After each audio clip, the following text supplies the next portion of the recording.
Hi everyone, welcome. It's Ryan from the London Craftsman in my kitchen. I'm going to be showing you a bit of a different video. This one is about how I get a job, what I do from the moment I get an inquiry, whether it's a phone call or an email, up until the point of fitting the job. All the processes through from start to finish and how I personally do it.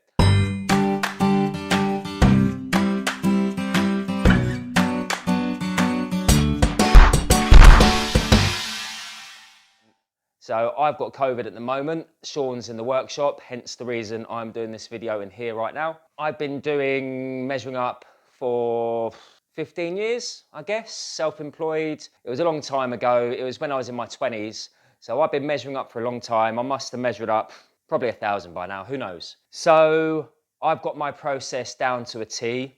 What I like to do, whether I go and measure up instantly, whether I give a quote online, etc., etc. This is what this video is all about. I'm going to give you a once over of what I do from start to finish.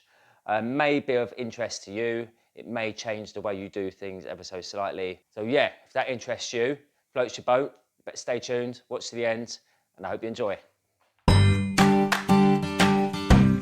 Right, so I might as well get comfortable while I'm chatting. So first of all, I'm most likely going to get an email through my website. Our website gets quite a few hits. We SEO'd the website, www.thelondoncraftsman.co.uk.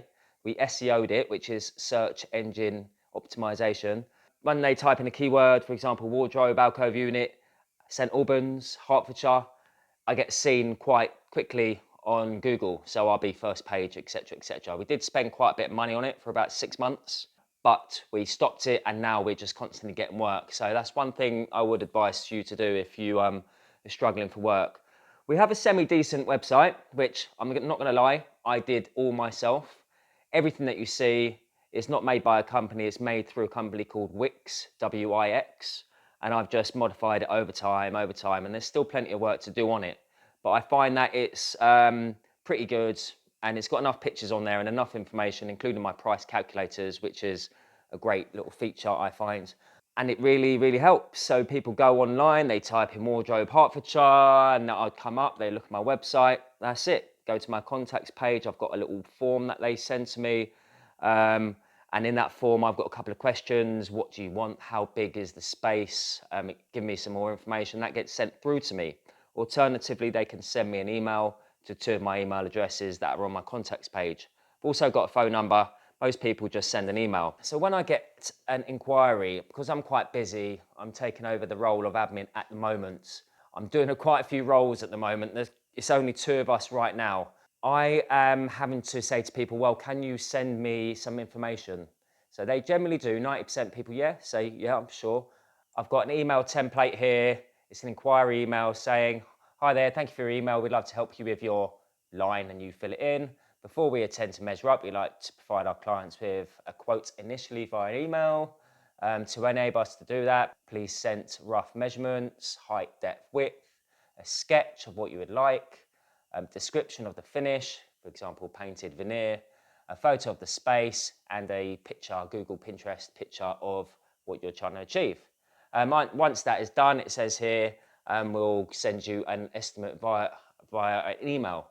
So that's what we do first, and most people get back to us. If the job is local, like within a few miles, I'm happy to go out, but right now, obviously, I can't, I've got COVID, so I still do this process. So I do that. I sometimes measure up instantly, if it's, like I said, if it's local. If it's not, people will send this through within a day or so. I aim to get back within 2 days. It's always good practice to get back and not delay them. I find that is a very good thing to do, keep the customers happy. And then, I just say to them, this is the price. And then I've got another one of these template emails that says, quote template, hi, thank you for your email. Please find a quote for your consideration. Furniture, so you type in what it is. Height, width, depth, and then I can type that in. Interior, exterior, so you can say painted, unpainted on either one. Constructed an MDF and left unpainted price. A completely hand-painted price. Exterior painted only price. And then we've got a little spiel here of saying our furniture is completely handmade, it's one-off, we use good high quality materials. any surcharges, any congestion charges that they might need to pay if we go in their area, and just how we would like to be paid. And we do a 50% deposit, 40% to release the work to site once it's made, and then 10% basically once it's finished if any snagging needs to be done. At the bottom it says, please, in the meantime, please take a look at what we do on our YouTube channel, and it's got a link to our YouTube channel. So yeah, within this template, I can then add in all my prices. Where it says furniture, I can say wardrobe, I can type in the measurements, the height, width, depth, and I can say whether it's painted or unpainted. It speeds up my job really, really quickly. And then I just put a price in each section. So that is the way I add my prices mostly. If it's really, really simple, I could just write it in an email generally. If somebody just wants a box, for example, I just go, yeah, for this you're looking at so-and-so. I don't break down time. I just give a price. I don't say materials this. I don't say time and labor is this. They don't need to know that. They just need to know the overall price. I mean, yeah, and it works. So from this, if they like the price, what I then do is say, okay, well, what I'd like to do then is come and measure up. Now you're happy. You said that in the email, you said that you're happy, you want to go ahead. I come and measure up, talk, take all my measurements, and from there, I get all my little sketches. So I talk to the customer at their house, and I come up with all my little paperwork. You know, I write down all my scribbles, and generally they are scribbles. It's always what works for you. You can have templates of boxes. For example, if you're doing a wardrobe, you can have a template of a square, and then all you need to do is fill in your measurements. I tried all different stuff, and I find that I just scribble it on. As long as all your measurements are on there and you understand what you've written when you get back, and even if you don't do the job within a few months, you need to be able to look back at that and remember what you've done. So as long as you've written all your notes saying, okay, well, that measurement actually was from wall to wall, but please allow 40 mil on this side, but 50 mil for trims on this side, because one wall is out of level. As long as example, as long as you write down all your details, you'll be fine. And like I said, I've got lots of scribbles. So this is what I mean by scribbles. This is an alcove, 2 alcoves either side. All I do is the shape of an alcove. I write wall to wall, and then I also draw in skirting to skirting, because mainly when I do alcoves or wardrobes, all I need to know is the skirt to skirt. I tell myself whether it's got carpet, etc., etc., any sockets, and I literally write down every bit of information I could possibly write down, not missing anything. If it's on carpet, if there's cornices, what the customer wants, I will scribble something out with them and say, okay, well, you've got this space. What you're going to do, if we divide it by 2, you're going to have an inside space of 552, example. And if we do this height, you're only going to get 1 shelf in, etc., etc. So I've got a few scribbles there. So these are all my scribbles for measuring up and how I take my information. I have also tried a template like this that says everything, and it's got all the things that you need to know. Wardrobe specification, it says height, width, depth, overall make, height, width, depth. So that's site or that's make, depending on what the customer wants. For example, if it was freestanding, it'd be this one. The customer wants it to be made to this. But if I was to make it, it'd be the site sizes, yeah? We've got chimney breast sizes, we've got skirting present, we've got cornice present. Any comments, height, width, depth, carpet, floorboards, slope ceiling, any comments, any plug points, materials, yeah, okay, we've ticked MDF because we've got selection, painted, unpainted, you want sprayed, you want hand painted, oiled, any specific colours. And then we flick it around. And then we've got shaker style doors, we've got flat doors, beaded, number of panels in your shaker style, width of border or thickness, comments, slow close, what type of handles, yeah. So I've used this before, and I have got this template again in my list of templates in Word. And I don't use that very often anymore. I find that it takes too long. I do like to get in and out quite quickly because I'm a busy person. So I generally do my scribbles, which is absolutely fine. So yeah, from that point, I've got all my information. I'm very nice and polite when I'm on site. And from that point on, I'd say, okay, thanks for your time. I appreciate it. I'll come back to you. Give me a day or two. I'll just make sure my prices are all still exactly the same. because now I've done a site survey, things may have changed, and I'll get back to you in a day or two, and then I will then go back in an email into their emails. As you can see here, I've got all my emails in my Outlook Express. I've got my wardrobe specialist email address, and I've got my London Craftsman email address. And then, yeah, I will reply to them saying, oh, no, nothing's changed. This is the deposit. If you want to go ahead, you've got to pay this by this date, and then we'll get the ball rolling. Before I change the subject, this is the box that I take. I do have a video on this. This was about 5 or 6 weeks ago, this video. And this is my measuring up box. And I'll put a link up there on what I take. But I've got all my samples. So we basically generally use veneers, and generally oak veneers. We use birch plies with Osmos, and we use MDF. We sometimes use Velcro mat. We've got a couple of samples for our handles. And we've got everything we need to show the customer. So runners, poles, handles, a selection, soft close hinges, and then we've got a few tools like a level, and we generally have our bevel, our trend bevel, and it's a little laser measurer, ruler, everything you need, pencil, and that comes with us, and this really, really does make a difference. I'm not gonna lie, people always say to me, that's an absolutely fantastic box, did you make that? And then I go, yeah, me and the apprentice, this was the apprentice's job. When he first moved, I gave him a job for college and we made this together. It's made out of birch, and then we start talking about materials and we start talking about things, and so it's a good talking point, basically. It's a good talking point, this box. But if you want to see more about it, check up the link that I just showed you there.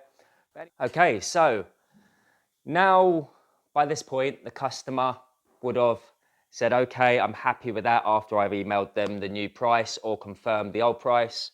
They will come back to me and say, yep, I'm happy to go. Can I have the payment details? I send them an invoice saying, here's the amount and this is what is due and in what dates. And then, I've got another email template for that. Very, very simple. It's just made from Word with my headed title at the top, all my details. And it's got a little box where I can fill in with all the numbers and the deposit amount, etc., etc. And then I just say, right, from this point, now you've paid a deposit. Before in the email when we liaise, I would have said it's about a 6 or an 8 week turnaround time, because that's what we generally do. And from that point, I just say, okay, things may have changed, time may have changed. Sometimes the customers do take a little bit longer to get back to you. Just say, okay, well, now it's taking a little bit longer. I've booked in a few more jobs. But this is the rough fitting date. For example, we're in April now, 1st of April. I'll then say, okay, well, your fitting date is now mid-May, maybe the end of May.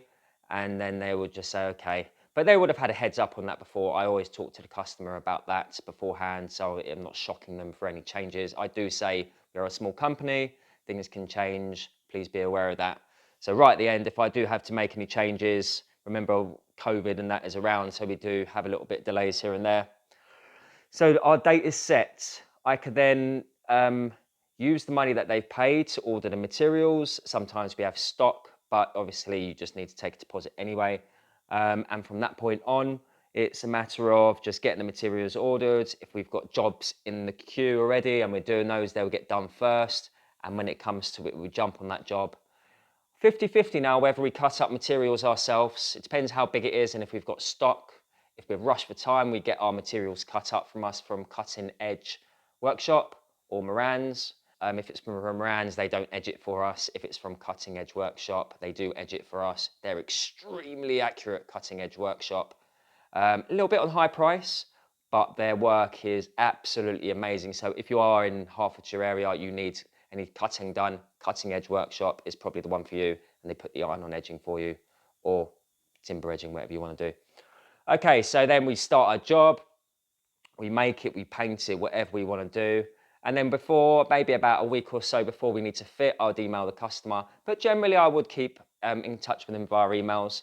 I'm always constantly emailing. Back in the day, Georgina used to, but she's obviously not here anymore. So I'm taking over that role and getting used to the admin.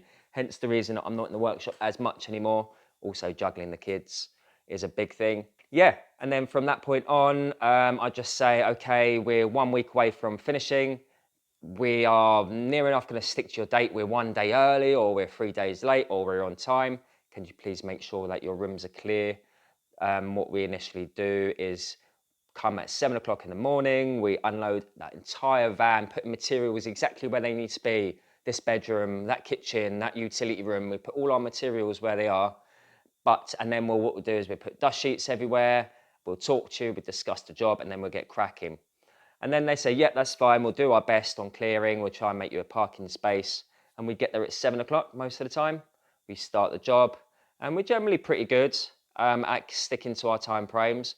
After I've been measuring up for maybe 15 years, I'm quite good at determining or telling how long something's going to take. For example, fitting a job, making a job, how much something's going to cost even, how much that material is going to cost for that one job. So I generally stick to the dates and the times, how long something's going to run. One giant wardrobe we can do in one day. But then, yeah, we try and stick to the time. We keep it as clean and tidy as possible when we're fitting. I'm always talking to the customer. If we're making noise, if they've got kids, we're always telling them, okay, back to make noise. Always be respectful, I find. Be very polite. Don't be rude. Don't be loud in the house. Don't pump the music. And you'll get a good name for yourself. And that's how we've got our name for ourselves, is 10, 12 years of doing this, being polite when you go, and do a good job ultimately. It's down to your finish, down to your style, if they like your work. Everyone's got a different style of work, everyone does different finishes, everyone makes things differently. So, you know, again, that's a variable as well, isn't it? Whether they like your work or not. But I guess that we're doing okay because we get a lot of comeback calls, return customers, and we still get a lot of inquiries. So yeah, once the job's done, at the end of the day, we'll say, do you want to have a look around the job? We talk about it to all the customers that are there, their husband and the wife, whatever, right at the end of the day. And we'll say, you happy? They go, yep. I say, at the end of the day, we're there to come back, any guarantees, etc., etc. If anything goes wrong, please let us know. We'll come back. We're happy, more than happy. So please do let us know. And yeah, we'll send you the remaining balance invoice as soon as we can, maybe when we get back, or tomorrow, or the end of the week, etc., etc. And pay it whenever you get a chance. And that is it. They generally leave us a lovely feedback if we've done a great job. If anything else needs to be done, we go back and snag, which is quite, it's a rare occurrence actually. It doesn't really happen very often, which is quite good. And they'll pay the balance, job done, and hopefully they leave a review. Okay, so once they have confirmed the design and paid the deposit, that's when I start doing my work of taking all this information from all my scribbles and turning into my own drawings. Most people who know me know that I don't really use CAD or anything too sophisticated. I like to do my drawings freehand, as you can see, front view, top view. Then we've got a top view of the alcove units, showing the alcove space and the two alcoves. I just find doing it this way, even though I don't use a ruler or anything, they end up looking okay, and they've got all the measurements that I need. I could just put those measurements in exactly the right place where I want, whereas I find CAD is big and bulky. SketchUp also. So wherever you want to put SketchUp with the lines, whenever you spin it, the lines get in the way of each other and it doesn't look very nice. I use SketchUp for visuals. So that's another thing that I do with a customer. If they don't already ask, they don't ask for them, I generally don't do a sketch on SketchUp. If they want a wardrobe and I do all my prices and they say, yeah, I'm happy, I generally don't do this because we would have discussed the design on a bit of paper and figured it out in an email first. But if they do want a drawing, this is what I do, SketchUp. And it's, you know, anyone who does use SketchUp, it is fantastic for showing customers. And even if you're doing angle work yourself, it's great for just working out those angles of the, for example, an understairs unit or a eaves storage. You can work out what angle things are by putting it in here and going to your protractor. So you don't have to draw a full-size rod out. So yeah, so basically then I would be doing my technical drawings, as you can see here. Then from my technical drawings, I'll just transfer it onto my cutting list. And I have my own cutting list here. It's a component name, the amount, the length, the width, the thickness, any edging in the length, any edging in the width, and the materials. So for example, this one is James Russell wardrobe, one that we're on pretty soon right now, fitting. It says component name. So we got sides 3@2219 by 575 by 18, edged one length, but it's got a cross on the width, so edging no width, and it's made out of MDF. And then we can either use that to make our own, to cut all our pieces with our parallel guides or our track saw guide squares, or both of them, for example, and our table saw, and juggle that. Or if we're busy, or if it's too big, or we haven't got the materials, we get it sent off to the cutting edge workshop or Moran's, as they do a cutting service and delivery service also. And then we just start working on them whenever we get a chance and if it's the right time. And I think the key to doing a really good job at a fast turnaround time is having all your procedures known. So everything down to a T, how you're biscuiting, how you're going to make that junction. No guesswork. You know, we've been doing these wardrobes and alcove units for a while now. So basically, we've been doing it for so long. Everything is done exactly the same way. For example, a wardrobe, we always join it with biscuits. We come in a certain amount for every screw hole, for every biscuit. If we're doing hinges on a door, we know that we're going to be coming in 100 mil from the top, 100 mil from the bottom, and dividing the rest of the hinges up. Yeah, we got templates for all our adjustable shelf peg holes, and we got rods. And everyone, Sean and I both got our own little roles. I'm generally in the spray room more often. I spray, he dusts it off first, he brings it to me, I spray it, it gets brought back in. Once it's dry, he denibs it, dusts it off, brings it back in, and I finish it off, and it just stays in the spray room until it's ready to go. Because as you know, I do not pre-assemble any large components or do any tests before. Unless it's a small alcove unit, then I will, as long as it fits in the van as it is, then that will get assembled. But generally, spray room, once it's done, then it's sprayed. Once it's sprayed, it will then be ready to fit. So I hope that helped, guys. It's an insight into how a business is run, I guess, isn't it? And me, Ryan Cooper, at the London Craftsman, I've been going for 10, 12 years, mainly doing everything myself, or with Sean, two of us, never really any more, apart from when John gives us a hand. And we battle everything from measuring up to talking to the customers, to making, to painting, to fitting. We do that all ourselves, all down to knowing the processes and doing everything the right way. So I hoped that what I've showed you today might help you out. It really, like I said, speeds us up and helps us do a fantastic job. And that is it. If you've got any questions, feel free to ask. Remember to subscribe. If you've enjoyed this and you feel like you've learned something from this video, then please, please, please hit that subscribe button, at least like the video, and maybe share it to someone. Share it on your Instagram, share it to a friend, someone who may find it useful as well. As after all my videos are free. I only earn a small amount of money from affiliates in certain places here and there, and not much from YouTube, if I'm being honest. Remember, sharing is caring, and it does go a long way. Other than that, guys, thank you for watching. I hope you enjoyed. Take it easy. See you in the next one. Ciao for now.